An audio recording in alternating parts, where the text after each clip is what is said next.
I used to be a pick-me who absolutely lived for a man to tell me that he enjoyed my cooking.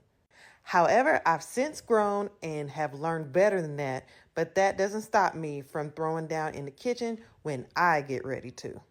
While I do enjoy cooking and whipping up my favorite meals, and even the reaction that my family has from eating my good food, I am not interested in planning, cooking, and cleaning up after multiple meals per day.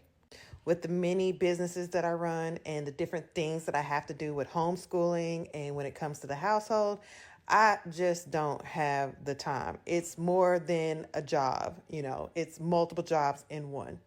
But my macaroni and cheese recipe is always a crowd favorite. After boiling noodles, you definitely want to start this sauce with a roux. If you're using Cheese Whiz or any type of nastiness or Velveeta or something like that, then I'm sorry, your macaroni and cheese is trash. Don't be lazy. Make your cheese sauce from scratch, okay? And if you ain't sneezing, it's not seasoned, so make sure you season your roux as well. Ain't nobody got no time for no bland macaroni and cheese for Thanksgiving. Fun fact about me is I never really cooked a thing before I left my parents' house at the age of 17 to go to college. That's how I know these men are running game because literally anybody can learn how to cook if they put their mind to it. But why learn how to cook when there's somebody willing to do it for you for free in exchange for a ring and maybe 50% on the bills? But that's a story for another time. The secret to an amazing cheese sauce when you start off with a roux is to make sure that you are constantly stirring the sauce so that none of it burns and sticks to the bottom of the pan.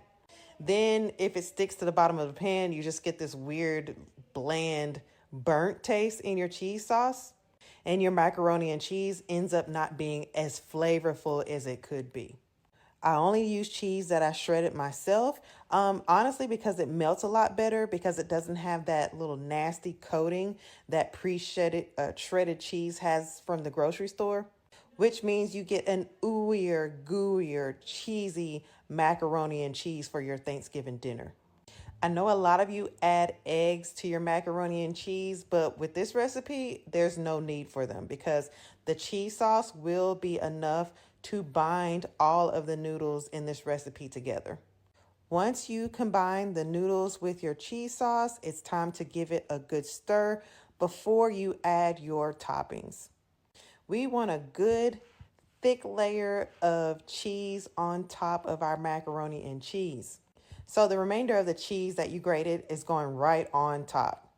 Now, this next step might seem a little cray-cray, but if you grew up in the South with a black mom, you know you got to add a little paprika to the top for coloring, whatever that's supposed to be. I don't know. Ask my mama. But anyway, once you get your macaroni and cheese all assembled, it's time to put it in the oven at 350 degrees. I wish I could give you an exact cook time, but I kind of let the gods tell me when this macaroni cheese is ready.